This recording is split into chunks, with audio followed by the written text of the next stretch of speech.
24 Hours to Live is an action thriller film starring Ethan Hawke.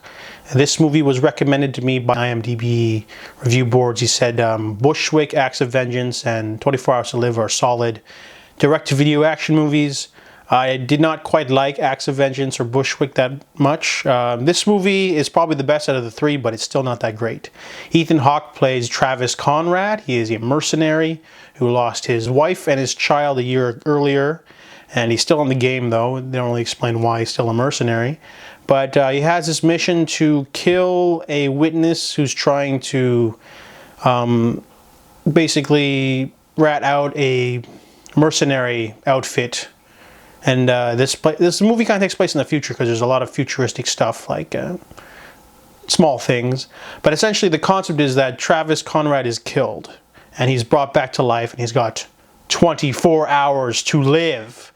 And so he will use those last 24 hours to help the people that he was supposed to kill.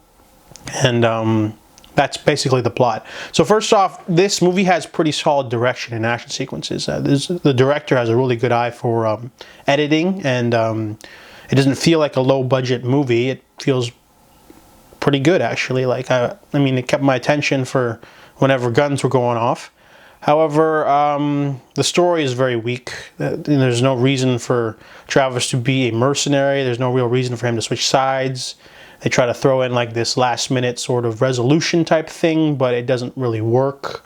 And I mean, the ending's pretty cheesy. It starts to get over-stylized. There's a scene where like he rolls in between two guys, slices their legs with knives, and then pulls out two guns and pulls them both out and shoots two guys with two guns, kind of like John Woo. You know, it's like a homage to John Woo, the, you know, gun thing. But other than that, though, the movie's only an hour and a half. It's got you know, Ethan Hawke and Rutger Hauer.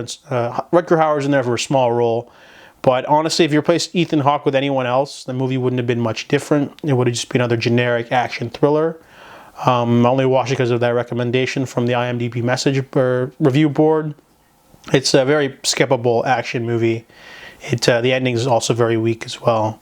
There's no, like, they could have added something that, like, when people are brought back to life, maybe they have a little bit of, like, super strength or something, but they didn't really go in that direction. The whole coming back to life thing doesn't really have much bearing because, you know, he doesn't have anything to fight for, really. His, you know, wife and kid are dead already, so 24 Hours to Live is a passable, skippable action movie. I give it a 3 out of 10.